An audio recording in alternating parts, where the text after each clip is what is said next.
इन दिनों प्रेमचंद की एक कविता सोशल मीडिया पर बहुत चल रही है। मुझे भी एक दिन व्हाट्सएप पर एक मैसेज प्राप्त हुआ, प्रेमचंद की एक कविता। मुझे आश्चर्य हुआ। यह बात सर्वविदित है कि प्रेमचंद ने सैकड़ों कहानियाँ लिखी हैं, उपन्यास लिखे हैं, नाटक लिखे हैं, निबंध लेख लिखे हैं, लेकिन कविता नहीं लिखी। मैंने सोचा, क्या पता जिन्होंने मुझे यह मैसेज भेजा है प्रेमचंद उनके कोई दादा या परदादा रहे होंगे और मृत्यु पूर्व अपने पोते पड़पोते के लिए खास तौर से कोई कविता वगैरह लिखकर किसी लिफाफे में बंद करके गए होंगे और उसमें लिख दिया होगा कि बेटे तुम मेरी वंश परंपरा कायम रखना और मेरी मृत्यु के 85 साल बाद यह लिफाफा खोलना, इसमें तुम्हारे लिए आशीर्वाद है। हम सब जानते हैं कि प्रेमचंद का निधन 1936 में हुआ था। मैंने सोचा हो सकता है यह लिफाफा पीढ़ी दर पीढ़ी हस्तांतरित होता हुआ उनके परपोते के हाथ में आया हो और उसने अंदाज़ लगाया हो कि परदादा को गुजरे 85 साल तो हो गए हैं, अब लिफाफा खोला जा सकता है। फिर एक दिन उसने बाकायदा पूजा पाठ करके उस लिफाफे को हाथ जोड़ के उसको खोला हो और उसे देखकर यह खुशी हुई हो कि भीतर से एक कविता निकली है। बस उसने तुरंत मोबाइल पर सैनिटाइज़र स्प्रे किया और रोमन हिंदी में वो कविता टाइप की, उसमें 2-4 स्माइली और इमोजी वगैरह लगाए और सोशल मीडिया पर डाल दी। अब इतना सब कुछ सोच लेने के बाद मैंने उस कविता को पढ़ना प्रारंभ किया। वैसे तो संभव है कि ये कविता आप लोगों के मोबाइल पर आई होगी और कम से कम प्रेमचंद जयंती पर तो आई ही होगी। फिर भी आप सुन लीजिए।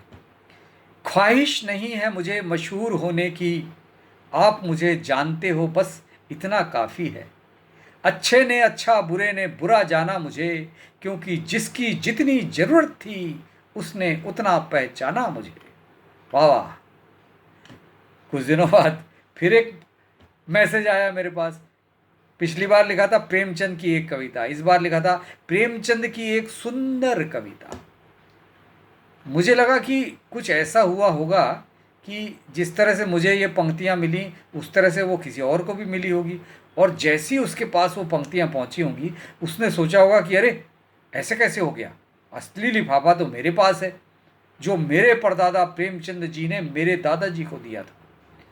फिर उसने अपना लिफाफा खोला और व्हाट्सएप पर जो पिछला मैसेज था उसको कॉपी किया और अपने लिफाफे का मैसेज उसमें टाइप करके पेस्ट कर दिया और जोड़ दिया कि ज़िंदगी का फ़लसफ़ा भी कितना अजीब है, ज़िंदगी का फ़लसफ़ा भी कितना अजीब है, शामें कटती नहीं हैं और दिन गुजरते जा रहे हैं। वाह वाह वाह वाह।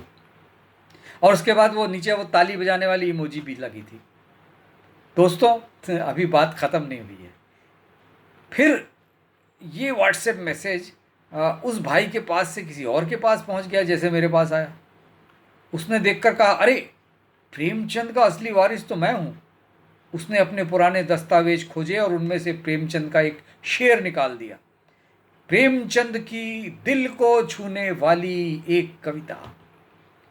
और उसमें क्या लिखा था, एक अजीब दौड़ है ज़िंदगी, जीत जाओ कोई अपने पीछे छोड़ जाते हैं और हार जाओ तो अपने ही पीछे छोड़ जाते हैं। बैठ जाता हूँ मिट्टी पे अक्सर, क्योंकि मुझे मेरी औकात अच्छी लगती है, मुझे मेरे दोस्तों की जात अच्छी लगती है। और एक पंक्ति थी, एक घड़ी खरीद कर हाथ से क्या बांध ली, वक्त पीछे ही पड़ गया। ऐसी कई सारी तुकबंदियाँ उसमें जुड़ी हुई थी। मित्रों, जो मित्र मेरे इस कथन में छुपे व्यंग को समझ रहे हैं वे कृपया हंसना बंद कर दें, और जो नहीं समझ रहे हैं अर्थात जो ये समझ रहे हैं कि सचमुच ऐसा कुछ हुआ होगा, अभी ये शरद कोकाश जैसा कवि कह रहा है तो कुछ सही बात कह रहा होगा, तो उनसे मेरा यही कहना है कि भाई इतना सीरियसली मत लें। बस ये है कि प्रेमचंद ने कोई कविता नहीं लिखी, वास्तविकता यही है। ना उन्होंने कोई कविता ऐसी लिखी, ना कोई अपने पोते परपोते को ऐसा कोई लिफाफा सौंप कर भी गए।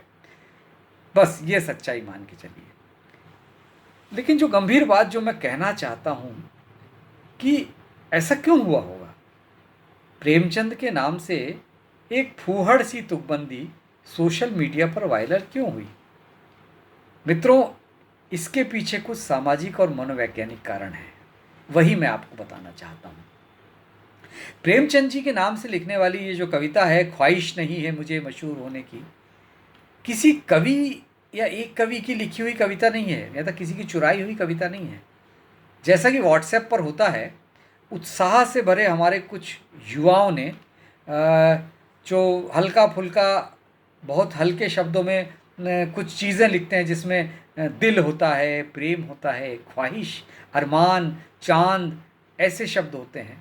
ऐसा कोई मैसेज उन्होंने कविता के रूप में लिखा, और फिर वो उसमें से एक युवा जिसने साहित्य के नाम पर प्रेमचंद, महादेवी, निराला, बच्चन, अमृता प्रीतम या गुलजार, इनके नाम जाने होंगे, पढ़ा नहीं होगा। इनके सिर्फ नाम जाने होंगे, या इनके अलावा भी कोई और नाम उसने सुना ही नहीं। तो उसने क्या किया कि इस मैसेज के नीचे इनमें से किसी एक का नाम टाइप किया और फॉरवर्ड कर दिया। अब जिनके पास वो मैसेज गया, उन्हें भी नहीं पता था कि प्रेमचंद जी क्या लिखते थे और बच्चन जी क्या लिखते थे। उन्होंने भी इन साहित्यकारों का केवल नाम सुना था, बस उन्होंने उसको आगे फॉरवर्ड कर दिया, और इस तरह से ये मैसेज वायरल हो गया। प्रेमचंद की एक कविता, प्रेमचंद की एक सुंदर कविता, प्रेमचंद की एक दिल को छू लेने वाली कविता। आज सोशल मीडिया पर ऐसी ही ढेरों कविताएं, या कहें कि फूहड़ तुकबंदियाँ हरिवंश राय, बच्चन, महादेवी वर्मा आदि के नाम से वायरल हो रही हैं।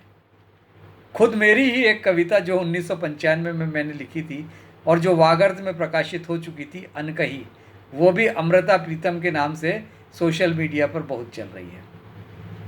अफसोस की बात तो यही है कि इन युवाओं ने केवल इन साहित्यकारों के नाम सुने हैं, इन्हें पढ़ा बिल्कुल नहीं है। अगर यह युवा पीढ़ी मानसिक रूप से सजग होती और इन्होंने प्रेमचंद को या अन्य साहित्यकारों को ज़रा सा भी पढ़ा होता, तो इस बात का उन्हें ध्यान रहता कि प्रेमचंद ने कविता नहीं लिखी थी। लेकिन फिर आप कहेंगे कि वो इंटरनेट पर तो आई है। तो मित्रों, इंटरनेट तो कभी कभी बहुत धोखा भी देता है। आज ही आप गूगल में टाइप करके देखिए प्रेमचंद की कविता, तो यही कविता आपके सामने आ जाएगी जो उन्होंने कभी लिखी ही नहीं। और कुछ लोगों ने तो लिखना छोड़िए, यूट्यूब पर इतने नाटकीय रूप से इसे प्रस्तुत किया है कि देखकर हंसी आती है।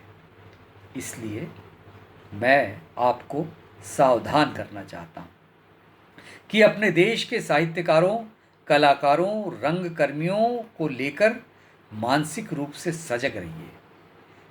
विस्तार से भले ना पढ़ें कि किसने कैसा जीवन बिताया, जीवन में क्या क्या लिखा, लेकिन बिना किसी प्रमाण के किसी के नाम से कुछ भी ना पोस्ट कर दें। वैसे तो आपका जानना ज़रूरी है कि समकालीन कविता क्या होती है, समकालीन कहानी क्या है, आजकल क्या क्या लिखा जा रहा है। इन बातों का ध्यान रखिए, अन्यथा आपका आर्थिक विकास तो भले हो जाएगा, लेकिन मानसिक विकास नहीं होगा। और ध्यान रखिए, किसी देश का गौरव वहाँ की इमारतें नहीं हैं, वहाँ की सड़कें चंद नहीं हैं, वहाँ चलने वाली बुलेट ट्रेन या भव्य बाजार नहीं हैं। किसी देश का गौरव वहाँ के साहित्यकार, वहाँ के कलाकार, बुद्धिजीवी और पत्रकार होते हैं। धन्यवाद।